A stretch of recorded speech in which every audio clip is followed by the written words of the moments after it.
প্রিয় ভিউয়ার্স, আজকে দেখাবো সাম্মামের পরিচর্যা বা সাম্মামের ডাল ছাঁটাইকরণ বা সাম্মাম কীভাবে ডাল ছাঁটাইগুলো এই সাম্মামগুলো সেটিং হয় সেই বিষয়টা দেখাবো। এই যে যদি গাছটা দেখি, এই গাছটা কিন্তু আগেই পরিচর্যার দরকার ছিল। এই যে এটা মেন বাঁধ, এই মেন বাঁধটা কিন্তু আমি এভাবে শোয়ে রাখবো না। শোয়ে রাখলে কিন্তু নিচে কিন্তু ব্রাঞ্চগুলো বেশি দেবে, শাখাগুলো বেশি দেবে। তো আমি এটাকে কী করবো, এটাকে সবসময় সোজা রাখার চেষ্টা করবো। এটা নেট দেওয়া হয়েছে এবং নেটের ভিতর দিয়ে উঠে যাবে। এবং একবার কিন্তু ডাল পুনিং করা হয়েছে, তারপরে নিচে দেখেন এতে কিন্তু ডাল আছে। এটা এভাবে আমরা ভেঙে দিতে পারি, না হলে কাঁচি দিয়ে কেটে দেবো, বা কেঁচি আছে কেঁচি দিয়ে কেটে দেবো, এরকম কেটে দিতে পারি।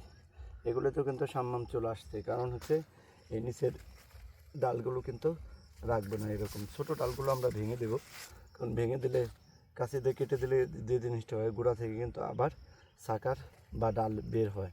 এবং কাঁচি দিয়ে দিলে এখানে দেখায় এটা কিন্তু একটা সাম্মাম, এদের রকম এটা কিন্তু সেট হবে। তারপর আমি এটা কিন্তু রাখবো না, কারণ হচ্ছে এটা দেখেন আদাতের নিচে কমপক্ষে 6-7 পাতার নিচের যে সাম্মামগুলো আছে সেগুলি আমরা রাখবো না। এই যে এই ডাল থেকে যে সাম্মামগুলো আসবে উপরে থেকে, সেই সাম্মামগুলো রাখবে। এই সাইডে একটা ডাল আছে, এই সাম্মামগুলো আমরা রেখে দেব। এবং এই ডালটাও কেটে দিতে পারি এভাবে, কাছে দেয় না হয় এভাবে ভেঙে দিতে পারি। এবং যে জিনিসটা করা লাগবে, ডাল পুনিংয়ের পরে কিন্তু আমি এই যে এখানেও কিন্তু এই যে নিচের অংশে আদাতের নিচে কিন্তু এই যে সাম্মামটা আছে, এই আদাত পরিমাণ নিচে কিন্তু সাম্মামটা রাখবো না। এই ডালটাও আমি কেটে দেবো, না হয় এভাবে হাত দিয়ে ভেঙে দেবো। যেভাবে স্বাচ্ছন্দ্য বোধ করেন সেভাবে করবেন। তো কমপক্ষে আদাত পরিমাণ আমরা এরকম এই সাম্মামগুলো রাখবো না, কারণ নিচের সাম্মামগুলো তেমন একটা বড় হয় না। এই গাছটা যদি দেখাই, এই যে এই গাছটা দেখেন, এটা কিন্তু এই যে বাঁকা হয়ে উঠছে। আমি কিন্তু এই লতাগুলো ছিঁড়ে এই গাছটাকে সোজা করে দেব।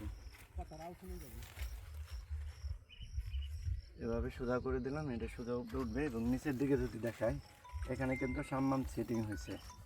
যদি দেখায়,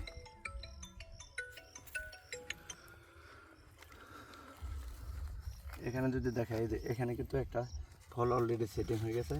তাও আমি এই ডালগুলো কিন্তু কেটে দেব। সবচেয়ে ভালো হয় কেঁচি দিয়ে কাটা দিলে, জীবাণুনাশক করে নিলে।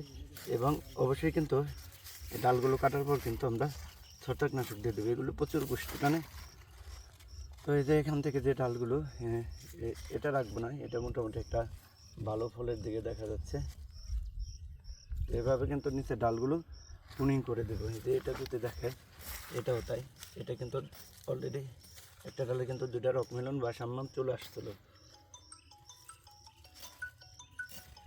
তো এইভাবে পুনিং করে দেবেন গাছগুলো।